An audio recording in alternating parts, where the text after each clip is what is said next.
कोने ऐसे भी हैं जहां जाकर लगता है जैसे हम इस दुनिया के नहीं बल्कि किसी और रियल्म, किसी और डायमेंशन में आ गए हों। कहीं पानी लाल खून की तरह बह रहा है, कहीं जमीन खुद टूटकर नरक का दरवाजा खोल रही है, कहीं पेड़ अजीब एंगल्स में उगते हैं और कहीं समुंदर के नीचे पूरा शहर छुपा है। बिल्कुल सही सुना आपने, एक पूरा शहर जिसे समय निकल गया पर उसके राज अभी भी जिंदा है। तो चलिए चलते हैं एक ऐसे सफर पर जहां हम देखेंगे दुनिया के 7 सबसे रहस्यमय जगहें। दोस्तों, अगर आपने अभी तक हमारे इस चैनल को सब्सक्राइब नहीं किया है तो जरूर सब्सक्राइब कर लें, क्योंकि आपके एक सब्सक्राइब से हमें बहुत मोटिवेशन मिलता है और हम आपके लिए ऐसी और वीडियोस बनाते रहेंगे। तो चलिए वीडियो शुरू करते हैं।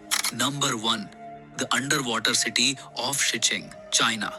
एक पूरा शहर जिसमें सड़कें, मंदिर, घंटे वाले टावर्स और मकान हैं, सब कुछ जैसा का तैसा। बस फर्क इतना है कि ये शहर पानी के 130 फीट नीचे सो रहा है। ये है शिचिंग, चाइना का लाइन सिटी, जो आज भी अपने रहस्यों के साथ छुपा हुआ है, एक अंडर वाटर टाइम कैप्सूल की तरह। शिचिंग का इतिहास 1300 साल पुराना है। बनाया गया था ईस्टर्न हान डायनेस्टी के दौरान, 25 से 200 एडी के बीच। एक जमाने में ये एक बस्टलिंग ट्रेड सेंटर था। मंदिर, कार्व्ड स्टोन गेट्स और स्टनिंग चाइनीज आर्किटेक्चर से भरा हुआ।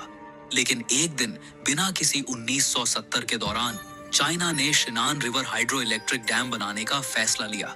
उस डैम के बनने के लिए पूरे शिचिंग रीजन को फ्लड करना पड़ा और ऐसे ही एक रात में 50,000 लोगों का शहर हमेशा के लिए पानी के नीचे चला गया। कहा जाता है लोगों को जल्दी में एवेक्यूएट कर दिया गया, लेकिन कुछ कहानियां कहती हैं कि सब लोग नहीं जा पाए। डूबने के बाद शीचिंग का जिक्र लोग भूल गए।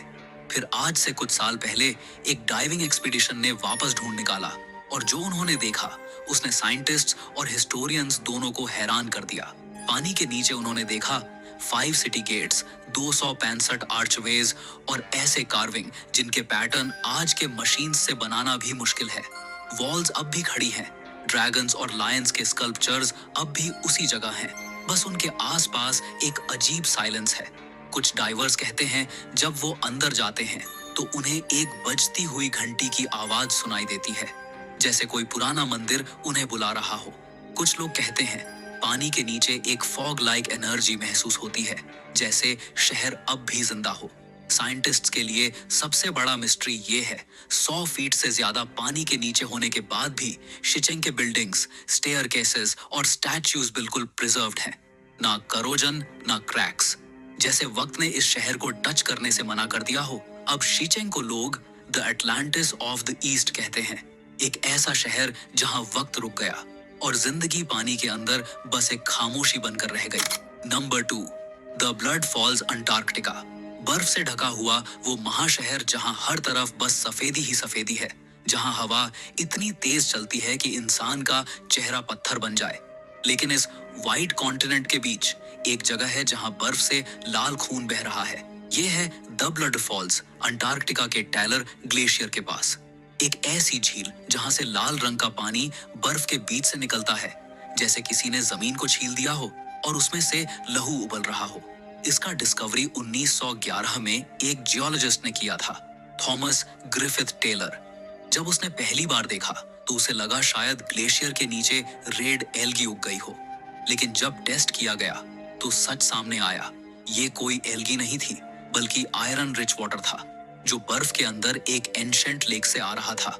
साइंटिस्ट्स कहते हैं ग्लेशियर के नीचे एक सब ग्लेशियल लेक है, जिसमें पानी और सॉल्ट इतना पुराना है कि लाखों साल से सनलाइट उस तक नहीं पहुंची। वहां ऑक्सीजन नहीं है और टेम्परेचर -10 डिग्री सेल्सियस से भी कम। और सबसे हैरानी की बात, उस लेक के अंदर माइक्रो ऑर्गेनिजम्स जिंदा हैं, एक पूरी दुनिया, एक हिडन इकोसिस्टम जो इंसान के साइंस के बिना जी रही है। जब ये आयरन रिच पानी ग्लेशियर के बाहर आता है तो ऑक्सीजन से मिलते ही रस्ट जैसे रिएक्ट करता है और लाल रंग ले लेता है, जैसे खून बहा हो। इस रिएक्शन से ही बना नाम द ब्लड फॉल्स। लेकिन ये सिर्फ साइंस का खेल नहीं लगता। अंटार्कटिका के कुछ रिसर्चर्स कहते हैं उस लेक के अंदर एक एलियन लाइक लाइफ फॉर्म हो सकती है, जो अर्थ के किसी और जगह नहीं मिलती। नासा के साइंटिस्ट्स ने तो ये तक कहा है, अगर हम समझ गए कि ब्लड फॉल्स के नीचे लाइफ कैसे जिंदा है, तो हम समझ सकते हैं कि मार्स पर जिंदगी कैसे पॉसिबल हो सकती है। और सबसे अजीब बात, हर साल ब्लड फॉल्स का लाल पानी थोड़ा बदल जाता है। किसी साल ज्यादा डार्क, किसी साल बिल्कुल क्रिम्सन रेड, जैसे वो ग्लेशियर सांस ले रहा हो, धड़क रहा हो। कुछ एक्सप्लोरर्स कहते हैं जब रात होती है और अंटार्कटिक विंड चलती है तो ब्लड फॉल्स के पास से एक गर्लिंग साउंड आती है, जैसे कोई अंदर से बोल रहा हो कुछ चीजें जिंदा हैं, बस उन्हें दिखाई नहीं देता कोई। डेविल्स केटल वाटरफॉल अमेरिका के मिनेसोटा स्टेट के अंदर एक ऐसी जगह है जहां नेचर खुद इंसानों के समझ से परे लगती है। द डेविल्स केटल वाटरफॉल ये एक ऐसी वाटरफॉल है जो बाहर से बिल्कुल नॉर्मल लगती है, लेकिन जैसे ही आप इसे ध्यान से देखते हो एक अजीब सी बात सामने आती है। ये वाटरफॉल जज सी आर मैग्ने स्टेट पार्क के अंदर है और ब्रूल रिवर के बीचों बीच दो पार्ट्स में स्प्लिट हो जाती है। एक साइड का पानी तो नॉर्मल तरीके से नीचे गिरता है, लेकिन दूसरी साइड का पानी बस गायब हो जाता है। हाँ, लिटरली डिसअपियर। वो पानी एक डीप होल के अंदर गिरता है जिसे लोकल्स दी डेविल्स केटल कहते हैं। पता नहीं वो पानी कहाँ जाता है, कोई स्ट्रीम, कोई रिवर, कोई आउटलेट, कुछ भी नहीं मिलता। साइंटिस्ट्स ने सालों तक इस मिस्ट्री को सॉल्व करने की कोशिश की। उन्होंने डाई, पिंग पोंग बॉल्स और इवन जीपीएस ट्रैकर्स तक इस होल में डाले, लेकिन सब गायब हो गए। कोई भी ऑब्जेक्ट कभी किसी रिवर, लेक या आउटलेट में वापस नहीं मिला। कुछ लोग कहते हैं कि ये पानी किसी अंडरग्राउंड लावा ट्यूब के थ्रू सीप कर जाता है। कुछ लोगों के हिसाब से ये एक अननोन सबटेरेनियन रिवर सिस्टम का हिस्सा है, और कुछ लोगों का मानना है कि ये जगह एक नेचुरल पोर्टल है, एक ऐसी जगह है जहां दुनिया के डायमेंशंस एक दूसरे से टकराते हैं। जो भी सच हो, एक बात तो पक्की है, डेविल्स केटल इंसानी समझ से परे है। एक वाटरफॉल जहां का आधा पानी बस हवा में घुल जाता है बिना किसी निशान के। नेचर का एक ऐसा राज जो हर साल नए एक्सप्लोरर्स को अपनी तरफ खींचता है और फिर चुपचाप अपने अंदर समा लेता है। Number 4, mount Roraima. South America के डेंस फॉरेस्ट्स के बीच एक ऐसी जगह है जो देखने में किसी दूसरी दुनिया का हिस्सा लगती है। माउंट रोराइमा ये माउंटेन वेनेजुएला, ब्राजील और गयाना के बॉर्डर पर स्थित है और दुनिया के सबसे पुराने प्लेटोज में से एक माना जाता है। लेकिन माउंट रोराइमा सिर्फ एक माउंटेन नहीं, एक मिस्ट्री है। इसका शेप बिल्कुल अलग है, एक फ्लैट टॉप्ड प्लेटो जिसे देखकर लगता है जैसे जमीन से एक जायंट स्टोन टेबल उठा दिया गया हो। 1.2 बिलियन साल पुराना ये माउंटेन बारिशों और हवा से घिस घिस कर इतना स्ट्रेंज बन गया कि साइंटिस्ट्स भी हैरान रह जाते हैं। लेकिन सबसे अजीब बात यह है कि माउंट रोराइमा के ऊपर का इकोसिस्टम पूरी तरह अलग है। वहां कुछ ऐसे प्लांट्स और क्रिएचर्स मिलते हैं जो कहीं और नहीं पाए जाते, जैसे वो एक अलग ही दुनिया हो। बारिश लगभग हर दिन होती है और क्लाउड्स इतने डेंस होते हैं कि ऐसा लगता है जैसे माउंटेन किसी मैजिकल फॉग में छुपा हो। लोकल ट्राइब्स के लिए ये जगह पवित्र और श्रापित दोनों है। उनका कहना है कि ये प्लेटो एक एंशिएंट सेलेस्टियल किंगडम था जहां देवी देवता रहते थे। कुछ लेजेंड्स के मुताबिक एक समय था जब एक डिवाइन फ्लड ने पूरी दुनिया को धोया था और माउंट रोराइमा उस वक्त भी इकलौता था जो पानी के ऊपर था, एक bridge between heaven and earth. और सबसे ज्यादा फैसिनेटिंग बात, कुछ रिसर्चर्स के हिसाब से माउंट रोराइमा ही वो जगह हो सकती है जहां से सर आर्थर कोनान डॉयल ने अपनी famous novel the lost world का कॉन्सेप्ट लिया था। एक जगह जहां एंशिएंट डायनासोर्स और प्री हिस्टोरिक क्रिएचर्स अब भी जिंदा हैं। आज भी जब कोई वहां पहुंचता है तो उसे लगता है जैसे वो किसी और प्लैनेट पे आ गया हो। आसपास सिर्फ मिस्ट, मॉस और एक इरी साइलेंस, और एक महसूस होता है कि कोई देख रहा है कहीं से, ऊपर से। माउंट रोराइमा एक जगह है जहां साइंस और माइथोलॉजी दोनों मिलके भी जवाब नहीं दे पाते। एक माउंटेन जो लगता है जैसे खुदाओं ने खुद बनाया हो। Number 5, the door to the gods. Peru के रिमोट माउंटेन्स के बीच एक ऐसी चट्टान खड़ी है जो देखने में बिल्कुल आम लगती है, लेकिन जब आप उसके पास जाते हो तो उस पर कार्व्ड एक डोरवे नजर आता है, एक परफेक्ट रेक्टेंगुलर शेप जो कहीं नहीं जाता और कहीं से आता नहीं। इस जगह को लोग कहते हैं Hayu Marca, the guard of the gods. ये दरवाजा किसी मंदिर का हिस्सा नहीं है, न ही कोई एंशिएंट पैलेस का, बल्कि ये तो एक सॉलिड रॉक फेस में कार्व्ड एक डोरवे है, एक ऐसा गेट जिसमें कोई एक्चुअल एंट्रेंस ही नहीं।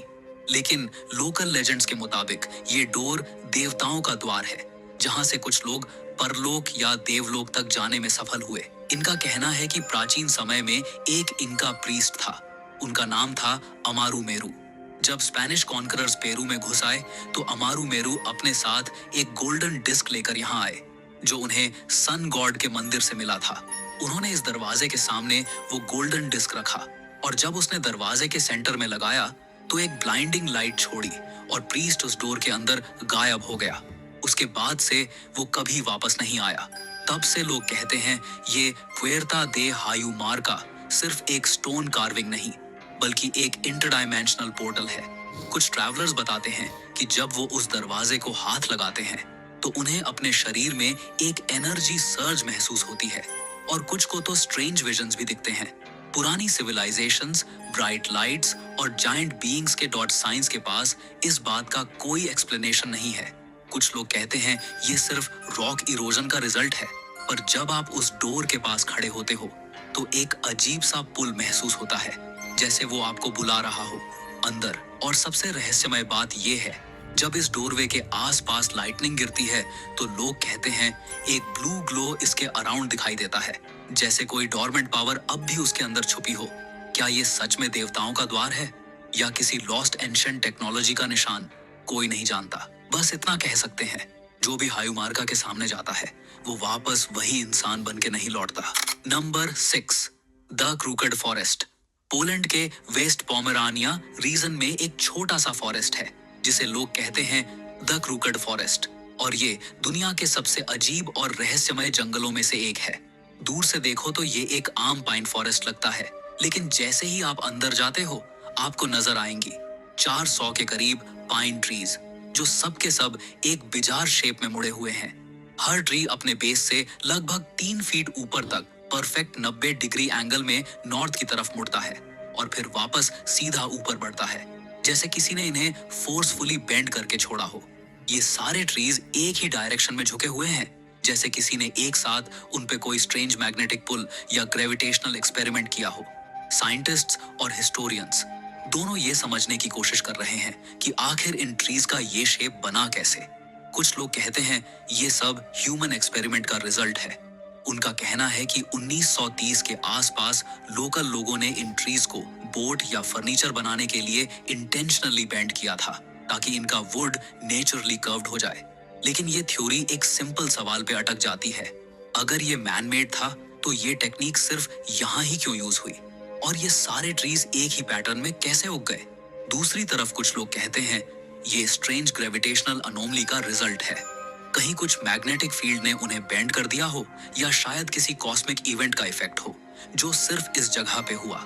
लेकिन सबसे फैसिनेटिंग थ्योरी आती है लोकल लोगों से। उनका कहना है ये ट्रीज एन्चेंटेड है।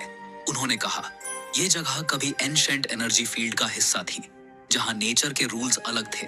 कुछ लोगों ने यहाँ विस्परिंग विंड्स और शैडो फिगर्स देखने की भी बातें कही हैं, जो रात के समय ट्रीज के बीच घूमते हैं। क्रूकेड फॉरेस्ट इतनी सिमेट्री के साथ ट्विस्टेड है कि ये नेचुरल फेनोमेनन लगता ही नहीं। आज भी कोई नहीं जानता ये ट्रीज ऐसे बने कैसे, और ये बेंड होने के बाद भी जिंदा कैसे रहे। बस इतना कह सकते हैं, जब हवा इस फॉरेस्ट से गुजरती है तो लगता है जैसे जमीन खुद अपना सीक्रेट छुपा रही हो, एक ऐसा सीक्रेट जो शायद इंसानों के समझ से बहुत परे है। Number 7, the gate to the underworld. एक ऐसी जगह है जिसे लोग कहते हैं the gate to the underworld. इसका असली नाम है बतागाय का क्रेटर, लेकिन लोकल याकुट लोग इसे मेगा स्लम्प नहीं बल्कि नरक का द्वार, द डोर टू हेल कहते हैं। और जब आप इस जगह के करीब जाते हो तो लगता है जैसे धरती खुद खुलकर अंदर की अंधेरों में समा रही हो। बतागाय का क्रेटर 1 किलोमीटर लंबा और 100 मीटर गहरा मासिव सिनखोल है, जो हर साल और भी बड़ा होता जा रहा है। ये कोई आम क्रेटर नहीं है, ये एक जीता जागता वार्निंग साइन है नेचर का कि धरती अंदर से किस तरह टूट रही है।